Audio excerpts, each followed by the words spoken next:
Hey guys, week 5 of Super Rugby Aotearoa is here, and I'm covering one game in this video. It is the Hurricanes versus the Highlanders. So let me know what you think of the new idea of how I am approaching these games.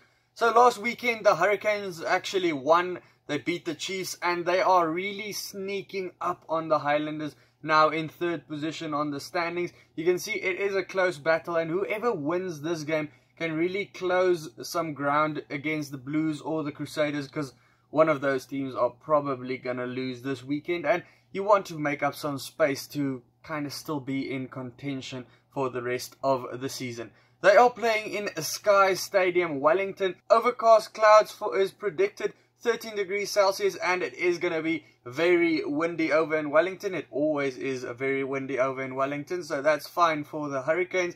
And Brendan Pickerel is the referee for the match. History between the two sides really favour the Hurricanes. In the last 10 games, the Highlanders have only managed to win 3 games. The Hurricanes managed to get a win over the Chiefs last weekend, even having 30 minutes without one player on the field, playing with 14 men. So that's pretty good for them. The Highlanders held the Crusaders pretty close for most of the game last weekend. The score might not look like it, but a couple of slip-ups from the Highlanders just flattered the Crusaders a little bit with that score. But I still think that the Highlanders squad is pretty good this season, or after the break now. To me, the Highlanders probably look a little bit better at the moment, but if the Hurricanes can sort out their discipline, things could go a little bit better for the Hurricanes. Look, some of those penalties and yellow cards and red cards were probably a bit harsh, and the refereeing was a little bit questionable against Hurricanes, but still, the discipline should be sorted out. You should always play to the referees. The bookies do have the Hurricanes to win by 8 points. Looking at the teams, both teams made a couple of changes. Let's start with the one that's most talked about by the Highlanders fans. Gregory is in the back 3, and yes, everyone's thinking about those high balls, because last time he started, those high balls from the Blues really cost them. I think he gave away like 2 tries, and he just couldn't catch any of them under the high ball. But that was his first start in a Highlanders jersey after the break, so I think maybe there's still more to him.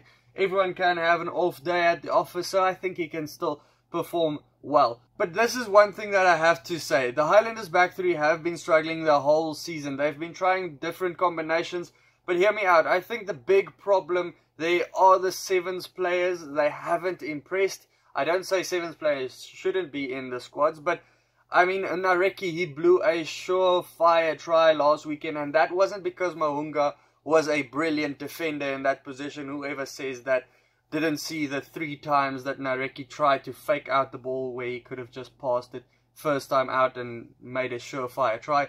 And then the 7s players, a lot of times they are also out of position in the defense for the Highlanders, and that just costs them. I think there was 3 tries scored against them on the wingers last weekend where the 7s players should have covered. So that's what I think. The 7s players are letting them down a little bit at the moment. The back 3 of the Hurricanes are doing really well. They are unchanged. Jordie Barrett, he did really well last week with that massive penalty from 58 meters out. That should have been 68 meters out, granted, but it was a massive kick. Really, he did really well to do that. Cobus van Wyk, he is surefire to be back in again. He scored 2 tries last weekend. Great games for them. And then remember, Ben Lamb is there still. He's been silent for this last couple of weeks, but still, danger man on the park. He can still do his thing. Theo Tompkinson in the midfield for the Highlanders has been pretty physical so far this season, and this is probably going to be his biggest challenge so far, going up against Laumape, who everyone knows what Laumape loves doing. So I think this is going to be his biggest challenge so far. At the number 10s, Smith comes in for the Hurricanes. I think he lacks a little bit of physicality for them, and his game reading skills, when to kick, when to pass to which specific pod, is a little bit lacking behind Garden Bishop. So that might give Hunted a little bit of an edge in this one. Who knows? I always say stuff like this could change. What I say is probably completely wrong, because that's how rugby works. But that's one of the factors that you have to take into account in this game. The 9 battle is going to be amazing in this one with Paranara versus Smith, the 2 All Blacks. Both have been in scintillating form thus far this season. TJ Paranara at first in the first couple of weeks, and then Aaron Smith in this last couple of weeks have been in really good form.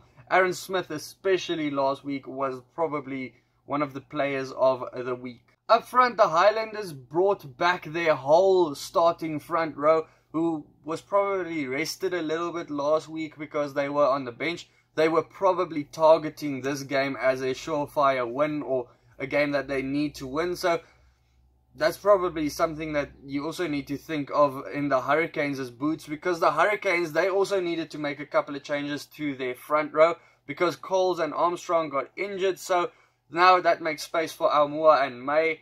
They both are great players though, but they aren't regular starters, so I think that's a little bit of an edge to the Highlanders again. The second row for the Highlanders, the number 5 last week broke his leg, so Wetton is in. I think the Highlanders have to hope that he can do something that Dixon did, because Dixon has been in good form. And, well, Pari Parkinson has also been impressive on the park, especially in the open play, not as much in line-out time.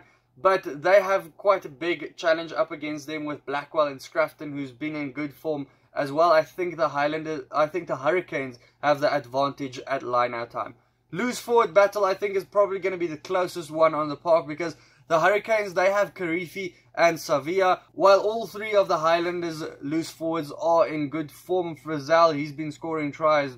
I think he scored 2 or 3 already. Hunt, he's been good. And Tu'u, or Makele Tu'u, you know what you can get from him. He's going to be running into the opposition the whole game through.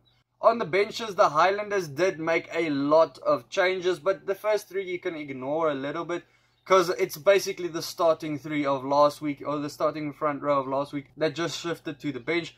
Both reserves front rows pack a little bit of a punch, with Coltman versus Rekatali and Daniel Leonard-Brown versus Fidao. Parete is also back for the Highlanders. Expect some impact from him, just as you can expect some impact from Fifita when he comes on for the Hurricanes.